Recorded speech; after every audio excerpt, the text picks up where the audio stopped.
আজ থেকে 15 বছর আগে যখন কল্যাণী দেবীর স্বামী মারা যান তখন তিনি ছেলেকে বুকে জড়িয়ে প্রতিজ্ঞা করেছিলেন স্বামীর রেখে যাওয়া 1 বিঘা জমি আর এই ভিটেটুকু তিনি আগলে রাখবেন। কিন্তু সময় বড় নিষ্ঠুর। ওগো, তুমি তো চলে গেলে, কিন্তু এই সোমনাথকে মানুষ করতে পারলে না। আমার হাড়ে আর জোর নেই। ছেলেটা যদি একটু বুঝতো। সোমনাথ, ও সোমনাথ, ওঠ বাবা, বেলা যে অনেক হলো। গ্রামের সবাই মাঠে কাজ সেরে ফিরতে চলল, আর তুই এখনো মরা হয়ে পড়ে আছিস। উফ মা, তুমি কি শুরু করলে বলো তো? সকাল সকাল কানের কাছে ঘ্যান ঘ্যান ভালো লাগে না। আমাকে ঘুমাতে দাও।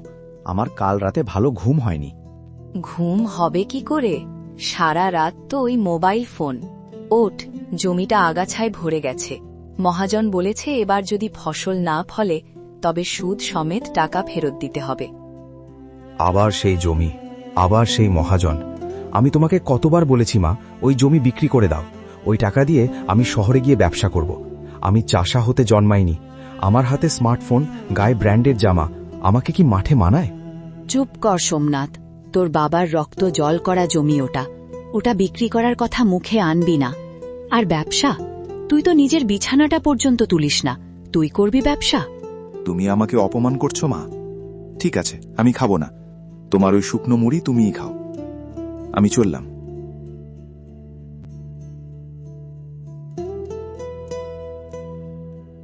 কি রে সোমনাথ, মুখটা এমন হাড়িপানা কেন? কাকিমা আবার বকাঝকা করেছে বুঝি? আর বলিস না ভাই, মায়ের ওই এক বুলি, মাঠে যা, কাজ কর। আরে ভাই, রোদে পুড়ে কাজ করা কি আমার কম্য? আমি চাই শর্টকাটে বড় লোক হতে। সোমনাথ ভাই, শর্টকাট তো আছে, কিন্তু তার জন্য সাহস আর পুঁজি লাগে। আমাদের বসের গদাই সেটের একটা নতুন স্কিম আছে, টাকা ডবল করার স্কিম। আজ 10,000 দিবি, পরশু 20,000 পাবি। দিবি নাকি? সত্যি বলছিস? কিন্তু আমার কাছে তো 10,000 টাকা নেই ভাই। আরে তোর বাড়িতে কি কিছুই নেই? সোনাদানা, দলিল কিছু একটা ম্যানেজ কর। একবার টাকাটা ডবল হয়ে গেলে তো তুই রাজা। মায়ের বকুনিও আর শুনতে হবে না। মায়ের আলমারিতে বাবার দেওয়া শেষ কিছু গহনা আছে। মা বলেছিল ওগুলো আমার বউয়ের জন্য। কিন্তু এখন যদি ওগুলো দিয়ে টাকা ডবল করতে পারি তবে তো মাকে আরো ভালো গহনা দিতে পারবো। সোমনাথ মনে মনে এক ভয়ানক সিদ্ধান্ত নেয়।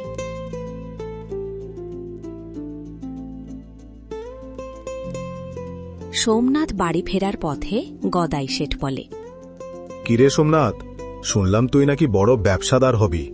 তা আমার আগের ধারের 5,000 টাকাটা কি হাওয়ায় উড়ে আসবে?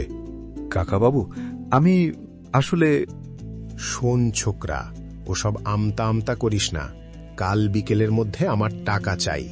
আর যদি টাকা না দিস তবে তোদের ওই ভিটে মাটি সব নিলামে তুলব। তোর বুড়ি মাকে সোজা রাস্তায় নামাবো, মনে থাকে যেন।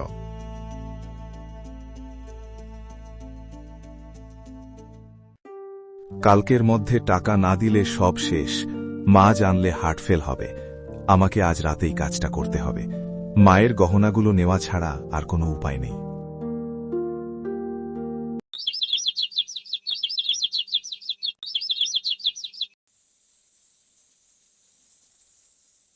মানুষের যখন বিবেক মরে যায় তখন সে নিজের ছায়াকেও ভয় পায়। সোমনাথ আজ তার জন্মদাত্রী মায়ের বিশ্বাস চুরি করতে চলেছে। মা, আমাকে ক্ষমা করো। আমি বড়লোক হয়ে সব ফিরিয়ে দেব।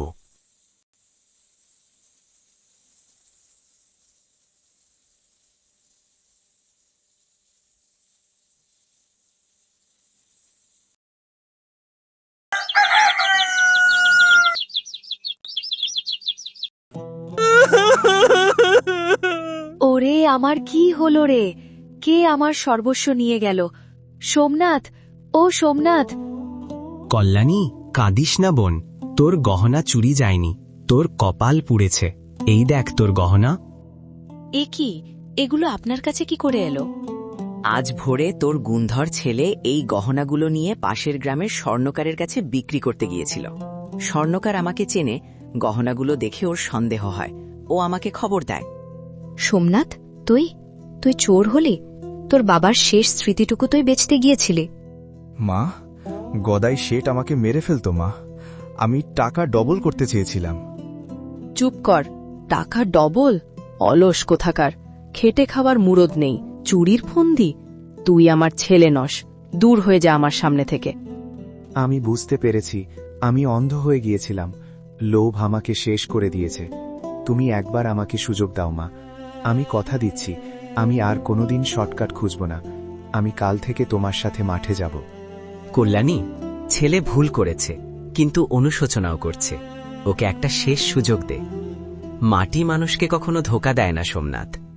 তুই যদি এই মাটিতে ঘাম ঝরাতে পারিস, তবে এই মাটি তোকে রাজা বানাবে।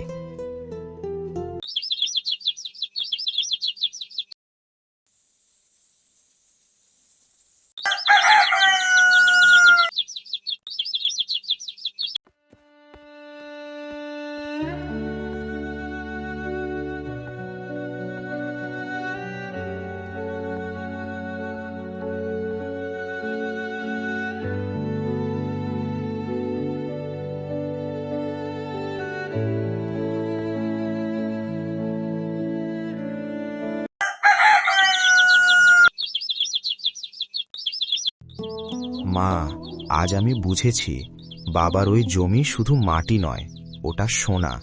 পরিশ্রমের কোনো বিকল্প নেই মা। বেঁচে থাক বাবা, সৎ পথে থাকলে ভগবান কোনোদিন তোকে ফেলবেন না। অলসতা অভিশাপ, পরিশ্রমী আশীর্বাদ। মা বাবার স্বপ্ন পূরণ করাই সন্তানের ধর্ম। এই ভিডিওটি ভালো লাগলে লাইক করুন, সাবস্ক্রাইব করুন।